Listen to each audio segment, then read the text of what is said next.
নির্বাচন নিয়ে যখন একটি অনিশ্চয়তা, রাজনৈতিক দলগুলোর মধ্যে অস্বস্তি যে কবে হবে নির্বাচন, কেন নির্বাচনের রোড ম্যাপ প্রকাশ করা হচ্ছে না, ঘোষণা করা হচ্ছে না। কোনো উপদেষ্টা বলছেন যে আগামী বছরই নির্বাচন হবে।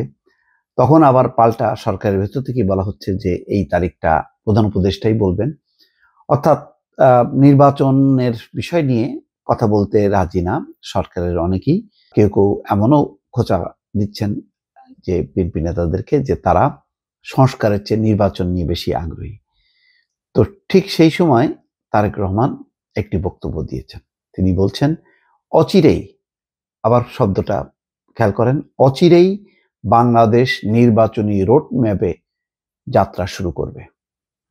খুবই বড় একটা অ্যানাউন্সমেন্ট দর্শক।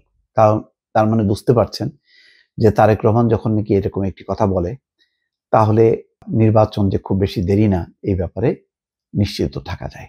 নিশ্চয়ই সরকারের কোনো না কোনো জায়গা থেকে এমন একটি সিগন্যাল এসছে তারেক রহমানের কাছে, যার কারণে তিনি বলছেন যে অচিরেই নির্বাচনী রোড ম্যাপে বাংলাদেশ যাত্রা শুরু করবে, মোট কথা করবে।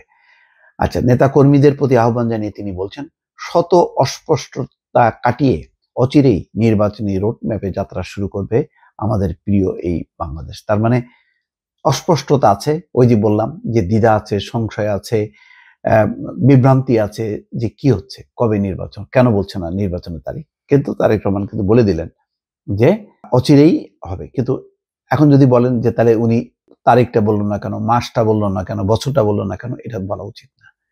কেননা এখন যে অন্তর্বর্তী সরকার, তার প্রধান হচ্ছেন ডক্টর মোহাম্মদ ইউনূস। নিয়ম অনুযায়ী সরকারের পক্ষ থেকেই বলা হবে। এটা যদি তিনি আগবাড়ায় বলেন যে আগামী বছরের ডিসেম্বরে, আগামী বছরের মার্চে, তাহলে এটা ঠিক হবে না। এটা হলো তার মানে আরেকজনের কর্তৃত্বটা আমি নিয়ে নিলাম, আমি কর্তৃত্ব পাওয়ার আগেই। সুতরাং কারেক্টলি তিনি কিন্তু বলেছেন। সেই যাত্রায় আবারও বলছি, মন দিয়ে শুনবেন, দলের প্রতিটি নেতাকর্মী আপনাদের বিশ্বস্ত সঙ্গী হচ্ছে দেশের গণতন্ত্রকামী, স্বাধীনতা প্রিয় জনগণ। আপনারা জনগণকে সঙ্গে রাখুন, জনগণকে সঙ্গে রাখার সর্বোচ্চ চেষ্টা করুন। রোববার রাজধানীর রমনা ইঞ্জিনিয়ার্স ইনস্টিটিউশন মিলনায়তনে বিএনপির উদ্যোগে মহান বিজয় দিবস উপলক্ষে আলোচনা সভায় লন্ডন থেকে ভার্চুয়ালি যুক্ত হয়ে তিনি এসব কথা বলেন। রোডম্যাপ প্রসঙ্গে তারেক রহমান বলছেন অন্তর্বর্তীকালীন সরকারের আগামী দিনের কর্মপরিকল্পনা রোডম্যাপ ঘোষণার কথা শুনলেই যদি উপদেষ্টাদের চেহারায় অস্বস্তির ছাপ ফুটে ওঠে, সেটা হবে অবশ্যই গণ আকাঙ্ক্ষা বিরোধী। সেটাও কিন্তু পরিষ্কার করছেন যে নির্বাচনের রোডম্যাপের কথা শুনলেই যদি তারা দুশ্চিন্তা বা অস্বস্তি থাকে তাদের, এটা গণ আকাঙ্ক্ষা বিরোধী।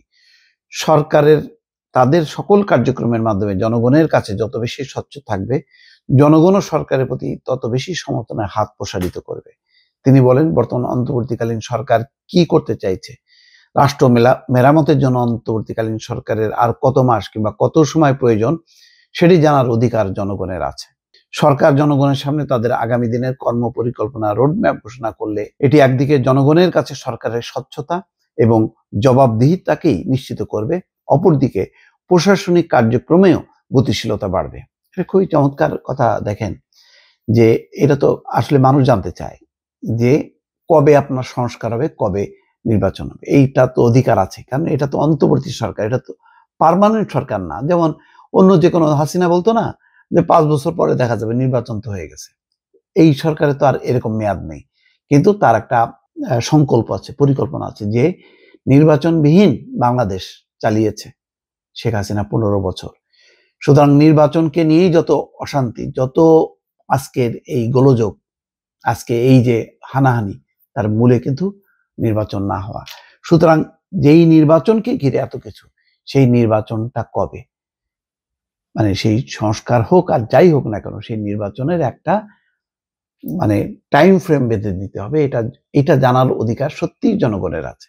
সেই কথাটাই তারেক রহমান কিন্তু বলছেন।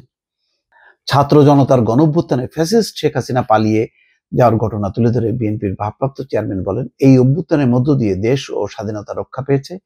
এই কারণে প্রায় আমি বলে থাকি 71 সাল ছিল বাংলাদেশের স্বাধীনতা অর্জনের, আর 2024 সাল দেশ এবং জনগণের স্বাধীনতা রক্ষার। 2024 সাল হচ্ছে দেশ ও জনগণের স্বাধীনতা রক্ষার সাল। এটা এমন পরিস্থিতিতে ফ্যাসিবাদ মুক্ত পরিবেশে এবারের বিজয় দিবস অবশ্যই বেশি আনন্দের, গৌরবের এবং অনেক বেশি অর্থবহ এবং তাৎপর্যপূর্ণ। আমি দৃঢ়ভাবে বিশ্বাস করতে চাই আগামীর বাংলাদেশের প্রতিটি স্বাধীনতা ও বিজয় দিবস হয়ে উঠবে জনগণের প্রতি রাষ্ট্র ও সরকারের দায় কিংবা প্রতিশ্রুতি পূরণের একটি অর্থবহ দিন।